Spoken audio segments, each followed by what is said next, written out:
have the opportunity with my colleagues here to talk about the human catastrophe of Sudan that is still unfolding. For many years, I worked as a human rights lawyer in Darfur, taking cases related to pushing accountability in the local courts.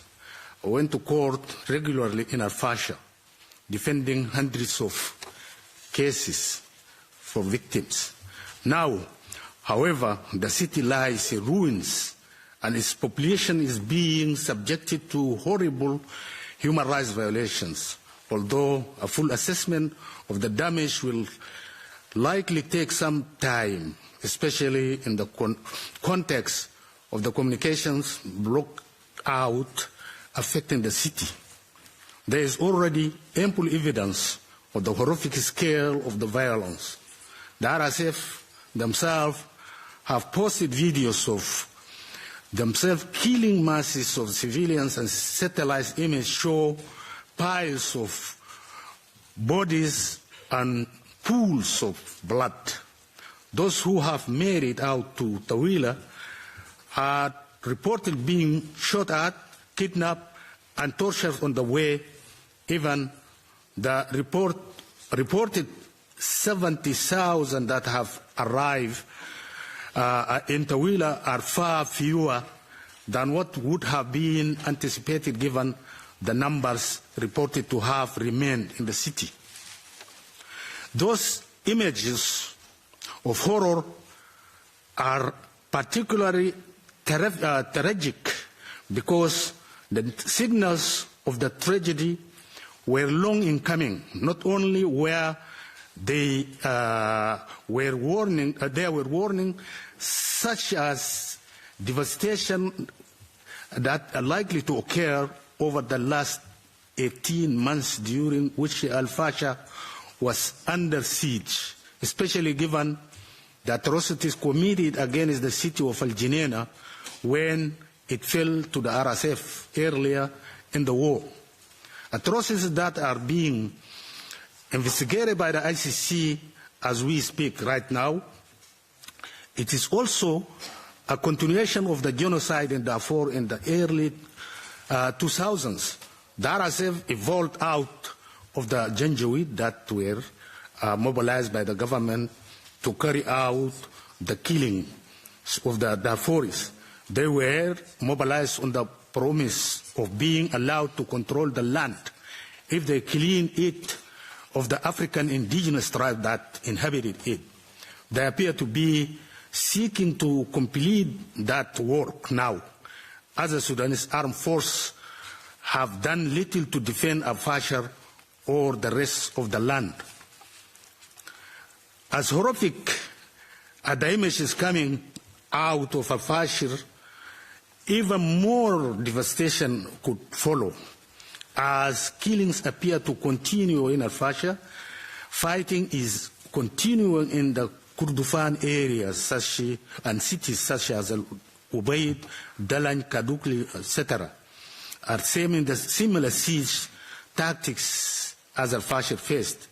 If action, though less visible right now, the Sudan Armed Force are committing also violations of their own, carrying out arbitrary arrests of suspected RSF supporters in the areas under their control and carrying out indiscriminate shelling. Now is the time to act. More specifically, this action should focus on 3 key pillars: protection of the civilians, negotiation for peace, and again, the third one is justice and accountability. First, the people of Darfur had indeed all of Sudan are in need of urgent protection, despite the horrors of Al-Fasher. And the people also call for ceasefire, respect for humanitarian, respect for international humanitarian law. There has been no concrete action ensuring protection of the civilians up to this moment.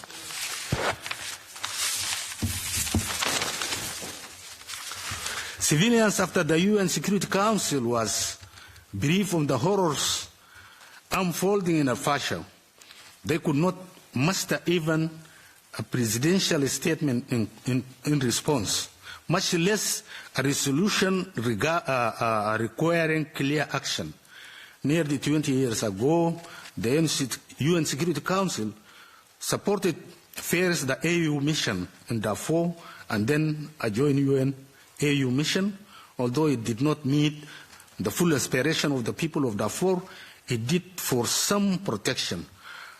How or now the EU must explore what can be done to promote civilian protection in Darfur. This could include facilitating discussion in the Security Council. For example, the EU member, Slovenia, will preside over the Council in December. They could facilitate a discussion on this topic in the Council with a civilian Sudanese briefer.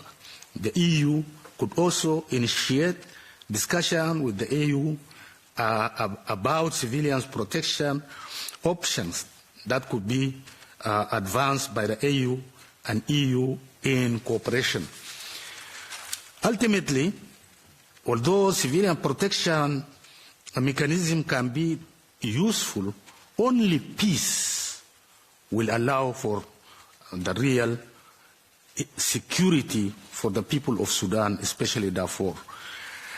The Quad statement on September 12 breathes new life into a stalled peace process and offers some hopeful signals of progress. Hopefully, it identified the need for a civilian future of the country saying it should establish, quoted, an independent civilian-led government with broad-based legitimacy and accountability. The statement also called for a quick ceasefire and an end to foreign support for the warring parties, which at present is facilitating the continuation of the war. My recommendation for the EU is to work closely with the AU and UN to explore ways of how to stop the war first, but how to urgently negotiate and discuss about stopping the horrors and atrocities through supporting the ICC, especially the Office of the Prosecutor for Darfur, and to facilitate its investigations about the atrocities that occurred in Al-Jeneina, lately in Al-Fashir, and all over the Sudan. That means also EU is, as I hope EU would closely work with the Sudan finding mission, that is FFC for Sudan, and it's good that Muna Rashmawi would address us shortly. Also, EU is I ask the EU also to review its position, political position sometimes, because the image of the EU in Sudan has been confusing the people.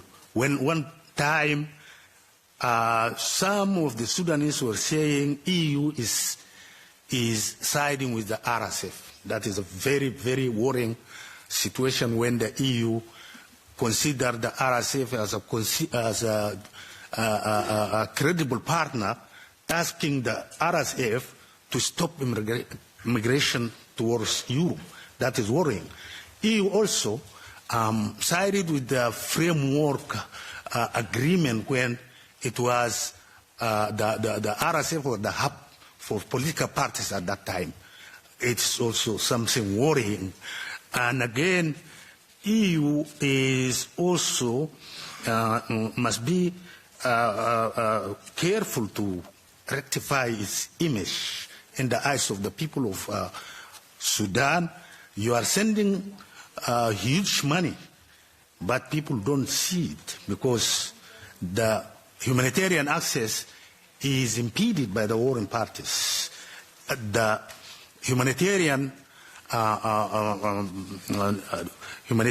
services are not allowed to reach the people who need it. So it is not seen. I think EU should review policies how to address these areas of concern in a proper manner. Thank you very much for giving me this opportunity as a Sakharov recipient of the European Parliament. I am proud that always you tell me to come, invite me to come, and just to reflect what is going on in Sudan, and especially in Darfur. EU is our ally.